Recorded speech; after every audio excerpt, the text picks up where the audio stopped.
ইসরায়েলের সমস্ত স্পর্শকাতর লক্ষ্যবস্তু আমাদের ক্ষেপণাস্ত্রের আওতায়। ইহুদিবাদী ইসরায়েলের পক্ষ থেকে হিজবুল্লাহর বিরুদ্ধে সর্বাত্মক যুদ্ধের হুমকির মুখে লেবাননের প্রতিরোধকামী সংগঠনটি বলেছে, এই ধরনের যুদ্ধ ইসরায়েলের পরাজয় ঠেকাতে পারবে না।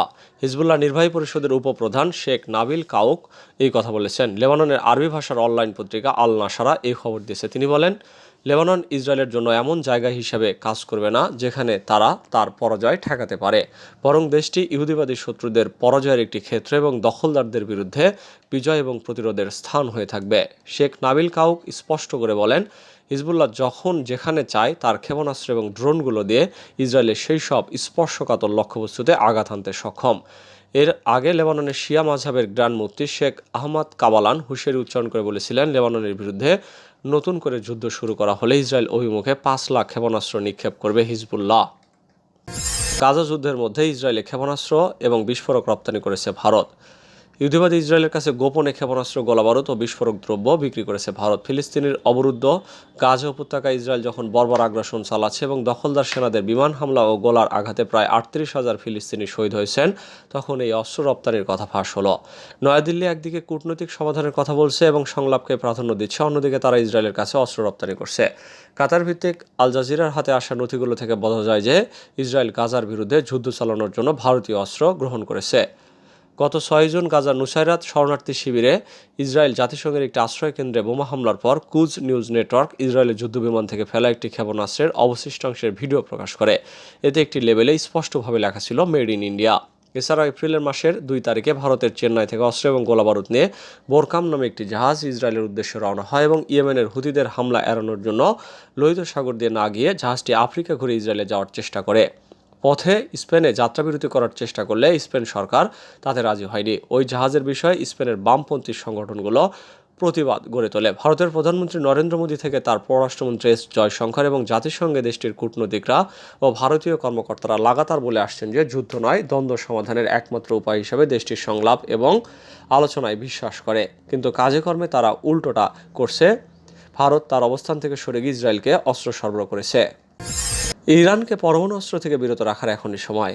ইরানকে পরমাণু অস্ত্র অর্জন থেকে বিরত রাখার লড়াইয়ের সময় শেষ হয়ে যাচ্ছে এবং এই ধরনের হুমকি প্রতিরোধে একযোগে কাজ করার মার্কিন প্রতিশ্রুতি বাস্তবায়নের এখনই উপযুক্ত সময়। মার্কিন প্রতিরক্ষামন্ত্রী লয়েড অস্টিনকে মঙ্গলবার এভাবেই সতর্ক করে দিয়েছেন ইসরায়েলের প্রতিরক্ষামন্ত্রী ইয়োভ গ্যালান্ট। পেন্টাগন এক বৈঠকে অস্টিনকে এই সতর্কবার্তা দেন গ্যালান্ট। তিনি বলেন, বিশ্বের ভবিষ্যৎ এবং আমাদের অঞ্চলের ভবিষ্যতের সবচেয়ে বড় হুমকি হলো ইরান। ইরানকে পরমাণু অস্ত্রের মালিকানা থেকে প্রতিরোধ করার জন্য মার্কিন প্রশাসন বছরের পর বছর ধরে যে প্রতিশ্রুতি দিয়ে আসছে তা বাস্তবায়ন করার এটাই সময়।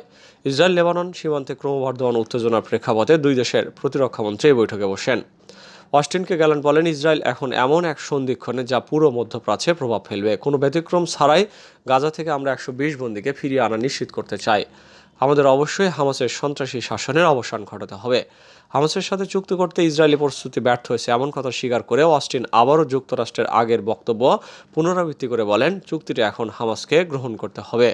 তিনি বলেন, হামাস প্রস্তাব গ্রহণ করতে ব্যর্থ হলে ফিলিস্তিন এবং সেই সাথে ইসরায়েলি জনসাধারণের দুর্দশা অব্যাহত থাকবে।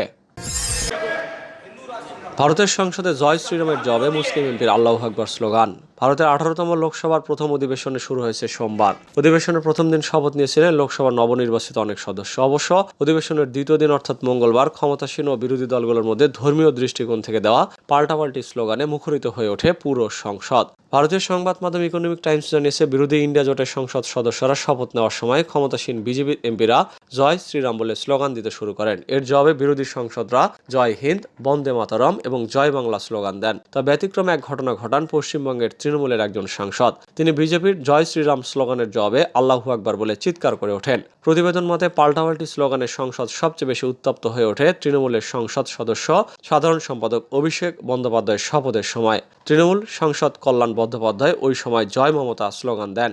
অন্যদিকে তৃণমূলের আরেক সাংসদ আবু তাহের খান শপথ গ্রহণ শেষ করেই আল্লাহু আকবার স্লোগান দেন। এদিকে জয় শ্রীরাম এবং আল্লাহু আকবরের মতো ধর্মীয় স্লোগান নিয়ে ক্ষোভ প্রকাশ করেছেন ভারপ্রাপ্ত স্পিকার। ন্যাটোর নতুন মহাসচিব হলেন ডাচ প্রধানমন্ত্রী মার্ক রুটে। সামরিক জোট ন্যাটোর নতুন মহাসচিব হলেন নেদারল্যান্ডসের প্রধানমন্ত্রী মার্ক রুট। বুধবার আনুষ্ঠানিকভাবে তাকে মহাসচিব নির্বাচিত করেন জোটের সদস্যরা। গত সপ্তাহে মার্ক রুটের একমাত্র প্রতিদ্বন্দ্বী রোমানিয়ার প্রেসিডেন্ট ক্লাউস ইউহানিস নিজের নাম প্রত্যাহার করে নেওয়ায় রুটেই যে মহাসচিব হচ্ছেন এটা নিশ্চিত ছিল। বুধবার হলো আনুষ্ঠানিক ঘোষণা। এই প্রসঙ্গে ডাচ প্রধানমন্ত্রী বলেন, এটি তার জন্য ভীষণ সম্মানের। এক বিবৃতিতে ন্যাটো জোট জানায়, অক্টোবরের 1 তারিখ থেকে দায়িত্ব নেবেন তিনি। স্থলাভিষিক্ত হবেন জেন্স স্টলটেনবার্গের। রাশিয়া ইউক্রেন যুদ্ধের মধ্যে দায়িত্ব নিচ্ছেন রুটে। বিশ্লেষকরা বলছেন, কিয়েভের অন্যতম অস্ত্র সরবরাহকারী ন্যাটো প্রধানের জন্য সবচেয়ে বড় চ্যালেঞ্জ হবে রাশিয়াকে সামলানো।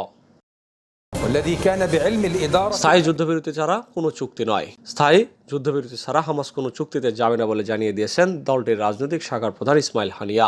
ফিলিস্তিনি প্রতিরোধ আন্দোলনের এই নেতা গতকাল এমন মন্তব্য করেন। টাইমস অফ ইসরায়েলের প্রতিবেদনে বলা হয়, ইসরায়েলি হামলায় হামাস প্রধানের বোন এবং অন্যান্য আত্মীয় নিহত হন। এরপর তিনি বলেন, ইসরায়েল যদি মনে করে যে আমার পরিবারকে লক্ষ্যবস্তু করা হলে হয়তো হামাসের অবস্থান পরিবর্তন হতে পারে, তাহলে তারা ভ্রান্তিতে রয়েছেন। কারণ গাজায় স্থায়ী যুদ্ধবিরতি ছাড়া কোনো চুক্তিতেই যাবে না হামাস। সূত্রটি আরও জানিয়েছে, ইসরায়েলের প্রধানমন্ত্রী বেনিয়ামিন নেতানিয়াহু রোববার এক সাক্ষাৎকারে বলেছিলেন, ইসরায়েল স্থায়ী যুদ্ধবিরতিতে রাজি হবে না। এরপরে হামাস প্রধান ওই মন্তব্য করলেন। নষ্টামির চূড়ান্ত সীমায় বাইডেন। ইউক্রেনে অবশেষে সেনা পাঠাচ্ছে যুক্তরাষ্ট্র।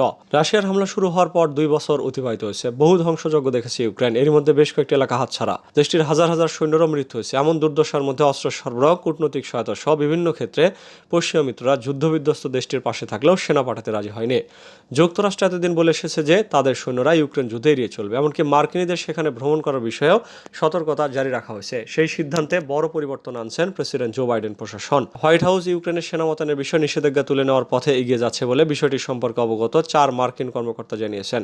তারা বলেন, দীর্ঘদিনের নিষেধাজ্ঞা প্রত্যাহার করে হোয়াইট হাউসের সেনা মোতায়েনের সিদ্ধান্ত প্রেসিডেন্ট ভলোদিমির জেলেনস্কি প্রশাসনের আত্মবিশ্বাস বাড়িয়ে দেবে এবং তাদের সেনাবাহিনীর হাত সুসংগত করবে। তবে মার্কিন সেনারা ইউক্রেনে গিয়ে সরাসরি যুদ্ধের ময়দানে নামবেন না বা রুশ সৈন্যদের বিরুদ্ধে লড়াইয়ে লিপ্ত হবেন না। তারা আমেরিকান বিভিন্ন নির্মাণ প্রতিষ্ঠানের হয়ে কাজ করবেন। সেখানে মোতায়েন করা মার্কিন বিভিন্ন অস্ত্র দেখভাল করবেন এবং নষ্ট হয়ে যাওয়া সমরাস্ত্র এবং সামরিক যান মেরামত করবেন, যাদের বলা হচ্ছে মিলিটারি কনস্ট্রাক্টর। তবে বিষয়টি এখনও কর্মকর্তাদের পর্যায়ে রয়েছে। নথিতে চূড়ান্ত স্বাক্ষর করেনি প্রেসিডেন্ট বাইডেন। এদিকে ইউক্রেনের সেনা না পাঠানোর সিদ্ধান্তে বাইডেন এখনও দৃঢ় অবস্থানে আছেন বলে দাবি করেছেন প্রশাসনের এক কর্মকর্তা। তিনি বলেন, এই বিষয়ে কোনো আলোচনা বা সিদ্ধান্ত কিছুই হয়নি।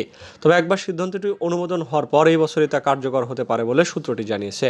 একই সঙ্গে প্রথমবারের মতো ইউক্রেনের অভ্যন্তরে কাজ করার অনুমতি দেওয়া হতে পারে আমেরিকান কোম্পানিগুলোতেও। ধীরে ধীরে ইউক্রেন যুদ্ধে তাৎপর্যপূর্ণ পরিবর্তন আনার চেষ্টা করছে দেশটির পশ্চিমা মিত্ররা। সম্প্রতি দূরপাল্লার ক্ষেপণাস্ত্র ব্যবহার করে রুশ স্থাপনায় হামলার অনুমতি দেয় তারা। অনেক ভারী এবং আধুনিক অস্ত্র সরবরাহ করলেও সেগুলো পরিচালনার জন্য প্রশিক্ষণ দেওয়া হয়েছে ইউক্রেনের বাইরে। আবার যুদ্ধের ময়দানে অস্ত্রগুলো ক্ষতিগ্রস্ত হওয়ার পর সেগুলো সীমান্তবর্তী পোল্যান্ড, রোমানিয়া সহ অন্যান্য ন্যাটো সদস্যভুক্ত দেশে নিয়ে মেরামত করা হয়। এছাড়া যেগুলো পরিবহন করা কষ্টসাধ্য সেগুলো মার্কিন সামরিক কন্ট্রাক্টর ভিডিও কলের মাধ্যমে বা মোবাইল ফোনের মাধ্যমে বার্তা পাঠিয়ে সংস্কার করার বিষয়ে সহায়তা দিয়ে আসছিলেন। তবে এইসব প্রক্রিয়া অনেক সময় সাপেক্ষ, ব্যয়বহুল। একই সঙ্গে শতভাগ ত্রুটিমুক্ত হওয়া নিয়েও শঙ্কা থেকে যায়। এমন প্রেক্ষাপটে ইউক্রেনের সরাসরি সেনা মোতায়েনের সিদ্ধান্তের খবর সামনে এলো।